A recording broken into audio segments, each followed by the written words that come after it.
You mentioned the burden of carrying the weight of this, and I think some would say the benefit of having allies is the ability to bear that weight together. But then a harm of allies is when that is misinterpreted and the power that allies have is actually wielded in a way that can further oppress the person in which they're allying with. So how can youth workers be better allies to Black youth and to youth with whom they don't share similar identities? I think allyship is a hugely important part of this conversation.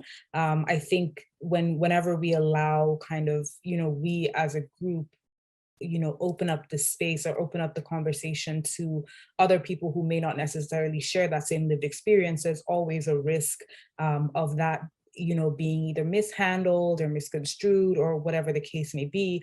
But I think that there are ways that allies, non-Black allies, or folk who just don't have the same lived experience can be really helpful allies in this process. And I think it really starts with being educated about anti-Blackness and the ways in which it operates.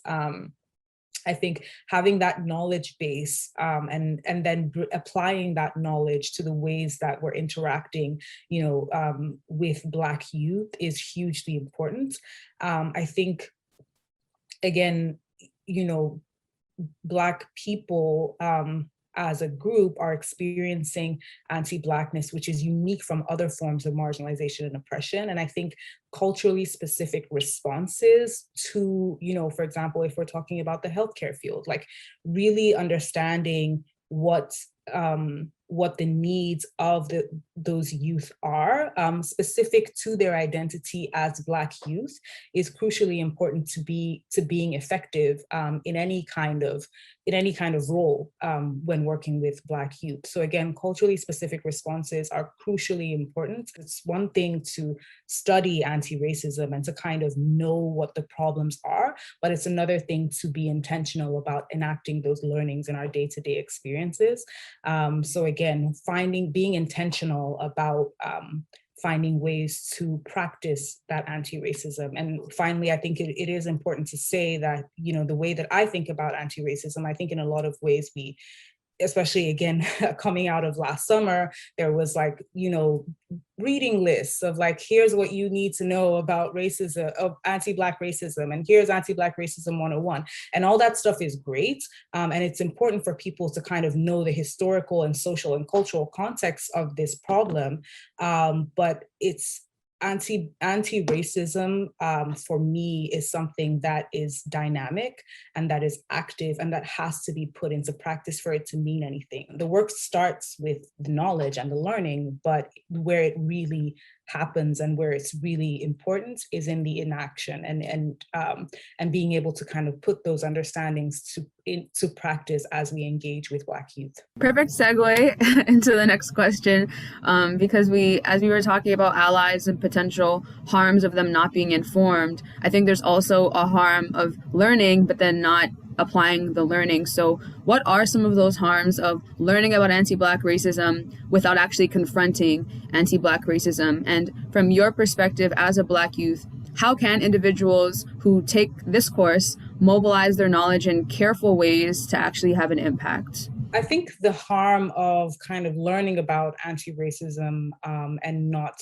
putting it into practice is that it kind of gives allies or people, non-Black people or people who don't share that lived experience that a lot of Black people do, a reason to kind of say, okay, well, now I've done my readings and that's where it ends. And that's always that's a dangerous situation because at the end of the day, anti-Blackness happens in real life. It doesn't happen on the page. So those people are then going out into the rest of society, kind of having this baseline knowledge, but without actually applying any of it to their real life interactions. And I think ultimately it's unhelpful, but it's also harmful because again, it gives kind of that that blanket excuse or cop out to not have to do the actual work, which just doesn't help anybody, Black youth in particular. I think a specific and nuanced knowledge of the ways that anti-Blackness operates in different spaces is the is the best way to be intentional about practicing anti-racism. So for example, again, I'll go back to healthcare. Like anti-Blackness in healthcare looks very different from anti-Blackness in the education system, for example, or in the prison system or in criminal justice. So kind of having that nuanced knowledge of the ways in which anti-Blackness exists and operates within a specific space. So what is it that Black youth in welfare need specifically, right? Or what is it that Black youth who are accessing the healthcare system need specifically? Or what is it that Black youth in schools need specifically? Like kind of knowing what those categories are and what the unique needs of youth within those spaces are, is, I think, a really important way of not just practicing, you know, anti-racism, but being intentional and targeted about what approaches we apply to that anti-racism. I think framing it that way allows for people to recognize just how layered that process is. There's a process of learning. There's a process of identifying ways that you can apply that knowledge, but in a way that doesn't further oppress the people that you are learning about and learning with. And then seeing this process of repeat, just, okay, learn more and then figure out ways that you can actually help and do more. But sometimes doing more doesn't always result in those improvements. So I think so much humility is necessary to be able to be an ally, to do this work in general. Sorry, I was just going to add that I think it's also important to remember who is at the center of these conversations, and that it always has to be Black people, or, you know, in this case, Black youth, right? Like they have to be at the center of whatever action is being taken, because I think a lot of the times, again, like white people or non-Black people kind of satisfy themselves in saying, okay, I've done the readings and I've done the work, but not like never putting yourself in a position where you have to actually put that work into practice ends up being more harmful at the end of the day for Black people, because again, you signed your attendance slip and you did the readings, but you have no real lived experience of like how this could operate in real life. Being mindful of who is at the center of this is really important. Research is hugely important to the work of anti-racism, because if we can't fix a problem that we don't know about, and this is something that I've encountered or that I continue to encounter time and time again, particularly in the healthcare space, because Canada is a country that does not collect race-based data on any large scale. Like I think the pandemic a few months ago was the first time, and this was after months of lobbying from, you know, municipal, provincial, and federal health agencies saying, like, we need to know how this illness is affecting Black people. But generally, we don't collect race-based statistics on any kind of large scale as a country. And I think because of that, it makes it increasingly challenging for us to develop like effective and targeted solutions to these problems. So as I say, we can't solve a problem that we don't know is there, and we continue to act like it's not there. And that's where the question of like research and data comes in. Having like the research and data that comes from that is crucial to that process, because we just can't fix a problem that we don't know is there or that we can't quantify. I first discovered you because of your article, Vaccinating Black Toronto, and that was in The Local. So in your experience engaging with community members, getting or capturing those stories for that article, what was the significance of that experience for you as a journalist to be able to capture something that was honestly so innovative, that there was a Black specific clinic for vaccinations in the city? I thought it was an incredible story, and I was hugely honored, I think, to be a part of that. I actually ended up getting my shot that day as well.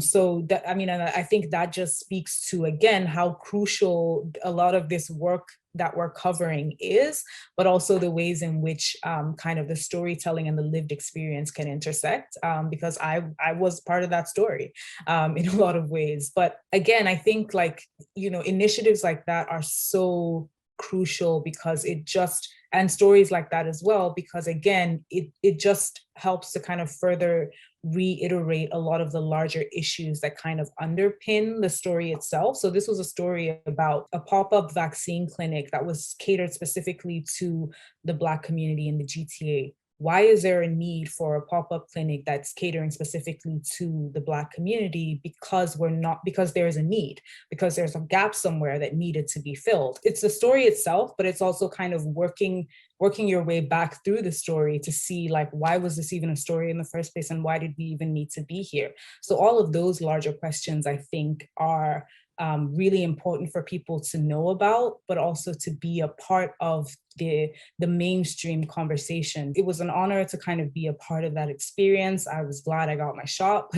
But it was also one of those moments that was truly emblematic of just the ways that all of these issues kind of come together, and how the community then responds. We are talking quite a bit about storytelling, about journalism, and I wanted to add some nuance to the conversation, because I think one fear that popped up in my mind was that youth workers will then go and ask people for stories that people are not willing to tell yet. So what is the line of engaging with stories as a form of learning, while also like respecting people's boundaries as you're engaging with those stories and with these youth? I heard a phrase in I think it was my first year of being a journalist. And it was, your life, my story. So I'm the journalist saying this. And so it really, and I've always lived by that motto, your life, my story. Because at the end of the day, a story that it may take me an hour to kind of put together in, one afternoon at work, is an experience that somebody has to live through each and every single day. And that will continue even after my piece goes to air or, goes to print. So I say all that to say that it is crucially important to remember that these are people and not just stories, and that we always have to kind of center the well-being of the subject or of the person, whoever it is in the story, above kind of getting the story. So I'm always, kind of thinking about negotiating and navigating the well-being of the people in my stories, as I put the story itself together, because again, it's my story, but it's their life.